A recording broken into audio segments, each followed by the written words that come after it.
El grito de mi madre aún resuena en mis oídos como un trueno en la sierra de Guadarrama. Maldito seas, Rafael.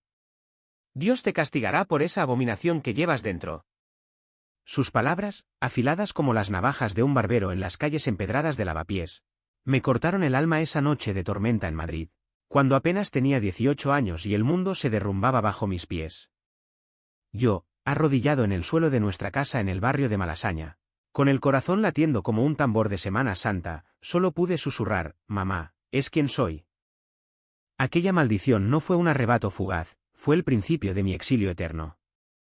Mi madre, doña Carmen, una viuda devota que rezaba el rosario en la parroquia de San Antonio cada amanecer, me vio besando a un chico en el callejón detrás del mercado de San Miguel.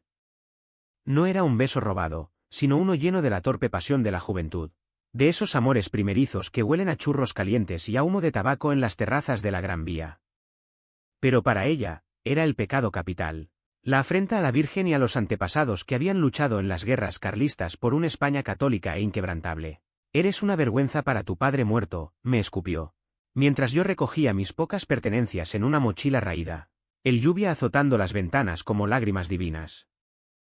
Huí esa noche, con el metro abarrotado de madrileños indiferentes que volvían de sus copas en Chueca, el barrio que ya entonces susurraba promesas de libertad para los como yo. Madrid, con sus plazas bulliciosas y sus noches eternas, me acogió como una amante celosa, generosa, pero exigente. Encontré refugio en un piso compartido en el corazón de Huertas, donde las paredes rezumaban historia de bohemios y exiliados. Allí, entre el olor a paella quemada y las risas ahogadas por el miedo, conocí a Santiago. Él era el soltero eterno del grupo, un andaluz de Sevilla que había subido a la capital para estudiar arquitectura en la Politécnica, con ojos verdes como los olivos de su tierra y una sonrisa que desarmaba cualquier tormenta. Santiago no era solo guapo, era un refugio andante. La primera vez que nos vimos, en una fiesta improvisada con vino tinto de La Rioja y guitarra flamenca, me contó su propia historia mientras compartíamos un cigarro en el balcón. Mi familia en Triana me quiere, pero no entienden. Dicen que soy el artista sensible, pero si supieran.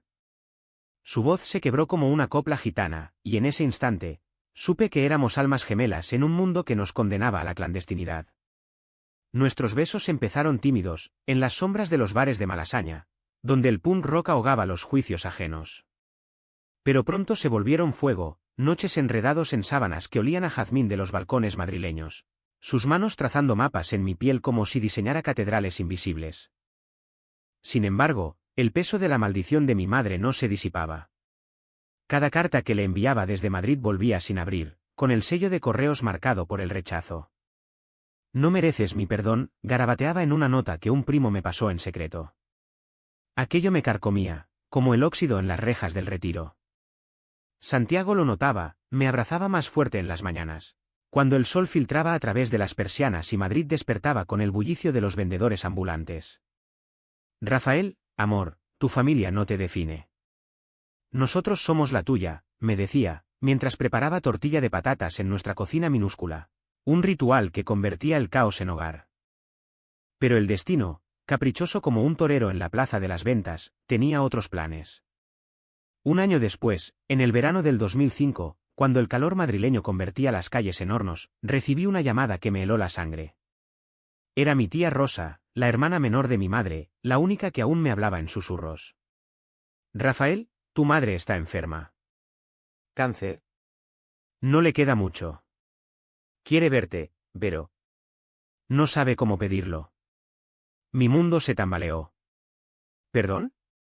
¿O era una trampa para arrastrarme de vuelta al armario familiar, a las misas dominicales donde yo fingía ser el hijo devoto? Santiago, con su instinto protector, me tomó las manos en el sofá raído de nuestro piso. Ve, mi vida. Pero no solo. Yo iré contigo. El viaje de regreso a mi pueblo en Castilla, un rincón olvidado entre viñedos y encinares, fue un calvario de silencios.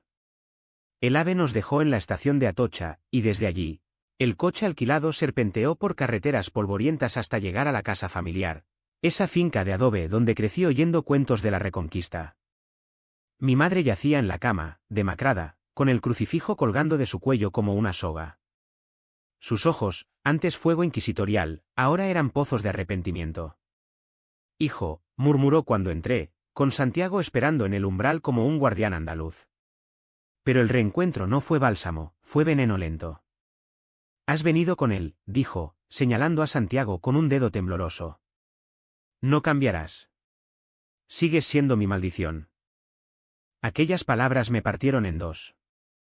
Grité, por primera vez en años, un alarido que hizo eco en las vigas de la casa. ¿Maldición? Tú eres la que me maldijo, mamá. Por amarte a mí mismo. Santiago intervino, su voz calmada como el Guadalquivir en estío. Señora, Rafael es el hombre más noble que conozco. Su amor no es pecado, es milagro. Pero ella se volvió de espaldas, murmurando avemarías que sonaban a lamentos. Pasé esa noche en vela, caminando por los campos bajo la luna llena, donde los grillos cantaban himnos a la indiferencia de la naturaleza.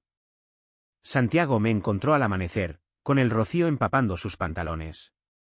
No puedes salvarla si no te salva a ti primero, me dijo, y en ese abrazo, bajo el cielo estrellado de Castilla, juramos construir algo nuestro, algo que ni la muerte ni la maldición pudiera tocar. De vuelta en Madrid, el cáncer se cobró su deuda. Mi madre murió 2 meses después, sin un adiós, sin un perdón. Su testamento llegó como un mazazo, la finca, el dinero, todo para mi primo, el hijo recto que nunca cuestionó nada. Yo, el maldito, quedé con las manos vacías, pero con Santiago a mi lado. Aquello dolió, pero también liberó. Empezamos a soñar en grande, no solo un amor furtivo, sino una vida entera. En el 2007, cuando España aprobó el matrimonio igualitario, nos casamos en una ceremonia sencilla en el Ayuntamiento de Madrid, con testigos que eran más familia que sangre, amigos de Chueca que bailaron sevillanas hasta el alba en una taberna de la Latina. Pero la felicidad, en esta tierra de pasiones, siempre viene con sombras. Santiago, con su carrera ascendente en un estudio de arquitectura en el barrio de Salamanca, empezó a cambiar. Sus noches en la oficina se alargaban, y yo, trabajando como profesor de literatura en un instituto de Usera, notaba las ausencias. ¿Todo bien, amor?, le preguntaba, mientras compartíamos gazpacho en el balcón. Él sonreía, pero sus ojos esquivaban los míos como toros huyendo del capote. Una noche, en el 2010, encontré un mensaje en su teléfono: te echo de menos. Ven pronto a Barcelona. Era de un colega, un arquitecto catalán llamado Javier, con quien Santiago había colaborado en un proyecto. Mi corazón se hundió como el sol en el Manzanares. La duda se instaló como niebla en la Puerta del Sol. ¿Era solo trabajo? ¿O la maldición de mi madre se extendía, infectando incluso mi refugio?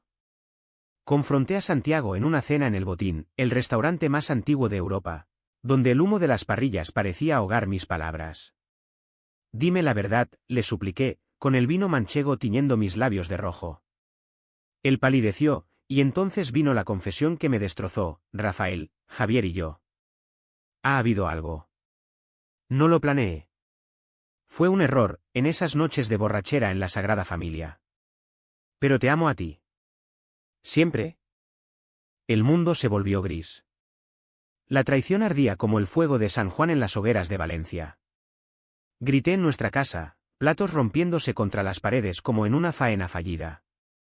¿Cómo pudiste? Después de todo lo que hemos construido. Santiago lloró, arrodillado, jurando que era un desliz, un eco de sus propios miedos a la monogamia en un mundo que nos juzgaba por cada paso. Pero el daño estaba hecho. Dormí en el sofá esa noche, mirando el techo agrietado, recordando la maldición de mi madre. ¿Acaso todos los amores gay estaban condenados al fracaso? Los días siguientes fueron un torbellino de silencio y rabia. Madrid, que antes era nuestro playground de besos robados en el templo de Devot, ahora se sentía como una jaula. Caminaba por el Paseo del Prado, pasando ante el Prado y el Reina Sofía, museos que hablaban de pasiones eternas en lienzos de Goya y Picasso, pero mi alma estaba en tinieblas. Santiago intentaba reparar el quiebre, flores de las rozas, cenas románticas en el azador, promesas susurradas al oído mientras veíamos el atardecer desde la terraza del Círculo de Bellas Artes. Perdóname, Rafael. Fue un momento de debilidad. Tú eres mi hogar, decía, y parte de mí quería creerle, porque el amor, en esta tierra de flamenco y duende, es un fuego que quema pero también ilumina. Sin embargo, la semilla de la duda germinó en paranoia. Empecé a revisar sus correos, sus mensajes, como un detective en una novela negra de Vázquez Montalbán. Encontré más, no solo Barcelona, sino fines de semana en Sevilla, donde Javier lo acompañaba por trabajo. Mi corazón, ya herido por la maldición materna, sangraba de nuevo. Decidí confrontarlo de nuevo, esta vez en el Parque del Retiro, bajo los castaños que susurraban secretos al viento. Si me amas, déjalo. O elige, le dije, con la voz quebrada como una saeta en Semana Santa. Santiago, con lágrimas surcando su rostro oliváceo, asintió. Elijo nosotros. Javier fue un error, un espejismo. Te juro por la Virgen de la Macarena. Creí en él, o quise creer. Reconstruimos, ladrillo a ladrillo, como si fuéramos arquitectos de nuestra propia ruina. En el 2012, cuando la crisis económica azotaba España como un vendaval atlántico, perdimos el piso en Huertas por las hipotecas impagables. Pero en lugar de rendirnos, nos mudamos a un ático modesto en Chamberí, con vistas a la sierra. Allí, entre libros de Lorca y cernudas poetas malditos como yo, soñamos con algo más grande, una familia. No sangre de nuestra sangre, pero familia al fin. Adoptamos a un niño de 5 años, Mateo, un huérfano de origen marroquí con ojos grandes como aceitunas y una risa que disipaba tormentas. Mateo llegó en una mañana de primavera, cuando los cerezos del Retiro florecían en rosa. Lo recogimos en los servicios sociales de Madrid, con papeles que olían a burocracia y esperanza. Santiago lo cargó en brazos, y yo vi en sus ojos el padre que siempre supe que podía ser. Papá Rafa, ¿por qué Madrid es tan grande?, me preguntó Mateo en su castellano entrecortado, mientras caminábamos por la Castellana. Porque aquí caben todos los sueños, mi amor, le respondí, besando su frente. Aquel niño, con su mochila llena de juguetes rotos, curó heridas que ni el tiempo había tocado. Jugábamos al fútbol en el Bernabéu los domingos, comíamos churros en San Ginés, y por las noches, Santiago le contaba cuentos de Al-Ándalus, mientras yo le leía versos de Quevedo sobre amores imposibles. Pero la vida, en su cruel ironía española, no permite felicidades sin espinas. En el 2015, cuando Mateo tenía 8 años, Javier reapareció. No como amante, sino como socio en el estudio de Santiago. Es solo trabajo, Rafael. El proyecto del nuevo museo en Toledo lo requiere, me aseguró Santiago, mientras preparaba paella para los 3. Pero Javier era un lobo en piel de cordero, charmoso, con acento catalán que seducía como el cava, y ojos que devoraban a Santiago cuando creía que no lo veía. Las cenas se volvieron tensas, Mateo, sensible como un junco, notaba las corrientes subterráneas y se acurrucaba más en mis brazos. La traición estalló en una noche de tormenta, como aquella en que huí de mi madre. Regresé temprano del instituto y los encontré en el salón, Santiago y Javier, demasiado cerca, riendo sobre planos extendidos en la mesa, pero con una intimidad que no era profesional. Basta, grité, arrancando los papeles. Javier se levantó, altivo, Rafael, no seas paranoico. Somos adultos. Pero Santiago no negó nada, su silencio fue la puñalada. Ha vuelto a pasar, ¿verdad?, le espeté, con Mateo durmiendo en la habitación contigua. Él bajó la cabeza, sí. No sé por qué. Te amo, pero... Javier me hace sentir vivo de otra forma. El dolor fue visceral, como si me hubieran corneado en la plaza de toros. Empaqué una maleta esa noche, con Mateo despertando asustado, «Papá Santi se va». No, era yo quien huía, esta vez no de una maldición materna, sino de una propia. Me instalé en un hotel cutre en Atocha, cerca de las vías que rugían como mis pensamientos. Llamé a mi terapeuta, un viejo amigo de Chueca que me había ayudado tras la muerte de mi madre, Rafael, el amor no es posesión. Es elección diaria. Pero ¿cómo elegir cuando el corazón traiciona? Semanas después, Santiago me suplicó volver. Por Mateo. Por nosotros. Javier fue el final, lo despedí. Y lo creí, o lo necesitaba creer. Regresamos, pero la grieta estaba allí, como las fallas en las fachadas barrocas de Madrid. Intentamos terapia de pareja en un centro LGTB de Lavapiés, donde hablamos de miedos profundos, el mío, el rechazo familiar, el suyo, la presión de ser el proveedor perfecto en una sociedad que aún murmuraba contra los matrimonios gay. Mateo, bendito inocente, nos unía con sus abrazos pegajosos y sus dibujos de nuestra familia en el sol. Aún así, la sombra de Javier persistía.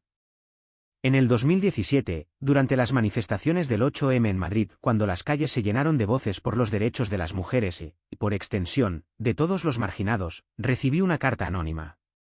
Dentro, fotos granuladas, Santiago y Javier en un bar de Gracia, besándose. El remitente: tu marido no es quien crees. Mi mundo colapsó. Confronté a Santiago en el Parque de El Capricho, ese oasis romántico de jardines franceses en el extrarradio. Dime que es falso, le rogué, agitando las fotos como banderas de rendición. Él se derrumbó: no lo es. Pero fue antes de la terapia. Te lo juro, ha terminado. La ira me consumió. Mentiras. Otra vez. Golpeé un árbol, la corteza rasgando mi piel, mientras lágrimas calientes rodaban. Mateo, que jugaba cerca, corrió hacia mí. Papá, no llores. Somos fuertes como los superhéroes. Aquellas palabras, inocentes, me detuvieron. No por Santiago, sino por él. Decidí quedarme, pero con condiciones: separación de hecho, pero custodia compartida. Vivíamos en el mismo ático, como extraños en una casa de espejos, cocinando por turnos y turnándonos las noches con Mateo. Madrid, testigo impasible, seguía su ritmo, ferias de San Isidro con chotis y rosquillas, pero para mí, era un limbo de decisiones imposibles. En esa fractura, encontré una aliada inesperada, mi tía Rosa, la que me había avisado de la enfermedad de mi madre. Viuda ahora ella misma, se mudó a Madrid para cuidar de su sobrino perdido. Al principio, su devoción católica me irritaba: rezaba en la Almudena por el alma de Carmen, pero pronto reveló su secreto: yo también amé a una mujer, en los años 70, cuando Franco nos vigilaba. Tu madre lo sabía y me perdonó, pero a ti. El miedo la cegó. Aquella confesión, susurrada en una merienda de buñuelos en la Plaza Mayor, fue un bálsamo.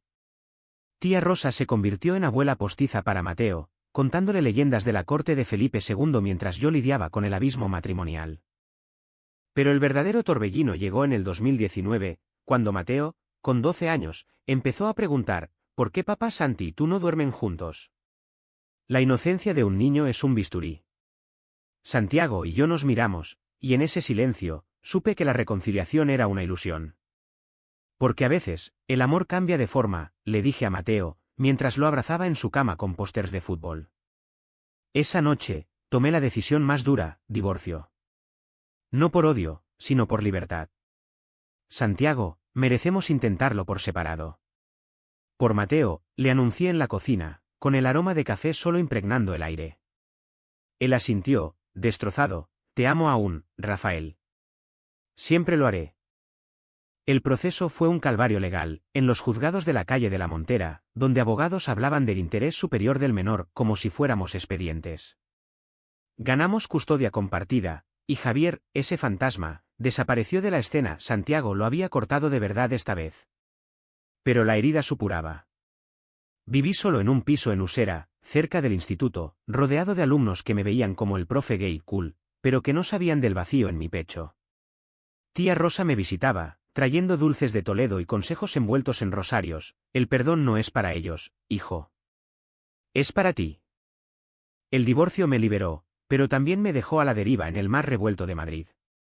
Caminaba por la ribera de Curtidores en El Rastro, entre antigüedades y baratijas, buscando piezas de un rompecabezas roto. Mateo pasaba fines de semana conmigo, y en esos momentos, su energía, corriendo por el campo de Moro en el Palacio Real, devorando helados de sable en la Puerta de Alcalá, era mi ancla. Papá, ¿encontrarás a alguien nuevo?, me preguntó una tarde, mientras pintábamos acrílicos en el taller de mi escuela de arte vespertina. Sonreí, fingiendo: tal vez, mi sol. Pero tú eres mi prioridad. Santiago, por su parte, se hundió en el trabajo. Su estudio creció, diseñando el ático de un hotel boutique en el barrio de las Letras, pero sus ojos, cuando nos cruzábamos para dejar a Mateo, estaban huecos como las criptas de la catedral. Te extraño, me confesó una vez, en el coche aparcado frente al colegio. No como amante, sino como familia. Aquellas palabras dolían, porque yo también lo extrañaba: el hombre que me había salvado de la maldición materna, el padre juguetón que hacía castillos de arena en la casa de campo. Pero el perdón no borra las cicatrices, solo las cubre con una costra frágil. Entonces llegó el giro inesperado, como un guión de Almodóvar lleno de pasiones exacerbadas. En el 2020, cuando la pandemia encerró a Madrid en un silencio sepulcral, calles vacías, la Puerta del Sol sin turistas, solo el eco de ambulancias, recibí una carta de un abogado en Toledo. Mi madre, en su lecho de muerte, había dejado un codicilo secreto: la finca familiar, esa tierra árida de encinas y viñedos, era mía. Para que construyas lo que ella destruyó, decía la nota adjunta, escrita con su letra temblorosa. Tía Rosa lo había guardado, sabiendo que el rencor de Carmen era un velo temporal. Lágrimas calientes rodaron por mis mejillas mientras leía, en mi piso vacío, con Mateo conectado por Zoom desde casa de Santiago. Aquella herencia no era solo tierra, era redención póstuma. Viajé a Castilla con Mateo, en un ave fantasmal, y al pisar la finca, el aire olía a tomillo y recuerdos. «Papá, ¿aquí vivías?», preguntó Mateo, explorando el cortijo restaurado por el tiempo. «Sí, y aquí construiremos algo nuevo», respondí. Vendí parte de la tierra para invertir en un proyecto loco, un refugio LGTB en las afueras de Madrid, un centro para jóvenes malditos como yo había sido, con talleres de arte, terapia y huertos comunitarios. Lo llamé el Olivar de la Esperanza, un guiño a las raíces andaluzas de Santiago y a mi propia Castilla. Santiago se enteró por casualidad, en una entrega de Mateo. «Es increíble, Rafael. ¿Puedo ayudar? Como arquitecto, gratis». Dudé, pero el destino conspira. Acepté, y pronto él diseñaba los planos: patios andaluces con fuentes murmurantes, habitaciones luminosas con vistas a la sierra. Trabajamos juntos, al principio tensos, como excombatientes en una tregua. Pero en esas reuniones, bajo el sol castellano, resurgió la chispa, risas compartidas sobre errores en los blueprints, cafés en la cocina del cortijo donde una vez lloré por su traición. «He cambiado», me dijo una noche, mientras estrellábamos estrellas desde el porche. «La pandemia me hizo ver, perdí lo único real. No caí de inmediato. La confianza es un vino que se deja reposar». Pero Mateo, con su intuición infantil, orquestó el reencuentro. En Navidad del 2021, cuando las luces de la calle Preciados brillaban como promesas, nos invitó a los dos a una fiesta sorpresa en El Retiro. Allí, bajo el lago helado y un árbol adornado con bolas de cristal, Mateo nos abrazó: «Quiero a mis papás juntos. Por favor». Aquel niño, con su bufanda roja y ojos suplicantes, derritió el hielo. Besé a Santiago esa noche, no con pasión ciega, sino con la madurez de quien ha caminado por el infierno. Reconstruimos, despacio. Terapia semanal, fronteras claras, si hay otro desliz, adiós definitivo. Santiago se mudó de vuelta al ático en Chamberí, y el Olivar abrió sus puertas en el 2022, acogiendo a chicos de barrios marginales, marroquíes como Mateo, gitanos de Vallecas, hijos de familias conservadoras de toda España. Yo dirigía los talleres de literatura, leyendo a Federico García Lorca, el poeta fusilado por ser gay, y como su «verde que te quiero verde» resonaba en sus almas. Santiago diseñaba expansiones, y Mateo, ahora adolescente, voluntariaba en los huertos, plantando olivos que simbolizaban raíces nuevas. Pero el clímax, ese pico dramático que la vida reserva para los valientes, llegó en el verano del 2023. Javier, el espectro del pasado, resucitó. Contactó a Santiago para un proyecto urgente en Barcelona, la remodelación de la Casa Batlló. «Solo negocios», insistió Santiago, pero yo olía la trampa. «Ve, pero solo si voy yo», repliqué, celoso como un amante en una zarzuela. Aceptó, y volamos a Cataluña, donde el modernismo de Gaudí parecía burlarse de nuestras fragilidades. En Barcelona, la ciudad de mar y misterios, la verdad explotó. Javier, en una cena en el W Hotel con vistas al Mediterráneo, confesó: «Santiago, nunca te olvidé. Rafael es estable, pero yo soy fuego». Santiago lo rechazó, firme: «Mi fuego es él. Y nuestra familia». Pero Javier, herido en su orgullo catalán, no se rindió. Esa noche, borracho de sangría, me llamó: «Tu marido es mío». Siempre lo fue. Envió fotos antiguas a mi teléfono, pruebas de una aventura que Santiago juraba haber olvidado. La rabia me cegó, regresé a Madrid sola, en un vuelo de madrugada, dejando a Santiago con las explicaciones a medias. El escándalo estalló en el Olivar. Mateo, enterado por chismes de adolescentes, me confrontó. ¿Papá Santi miente otra vez? No lo soporto. Grité a Santiago por teléfono, vuelve y explícate, o pierdes todo. Él llegó al amanecer, con maletas y ojos enrojecidos. Javier manipuló todo. Eran fotos de antes del divorcio. Te lo juro por Mateo. Verificamos, las fechas coincidían con nuestra separación. Era una trampa, un último zarpazo de celos. El perdón esta vez fue profundo, como las raíces de un olivo centenario.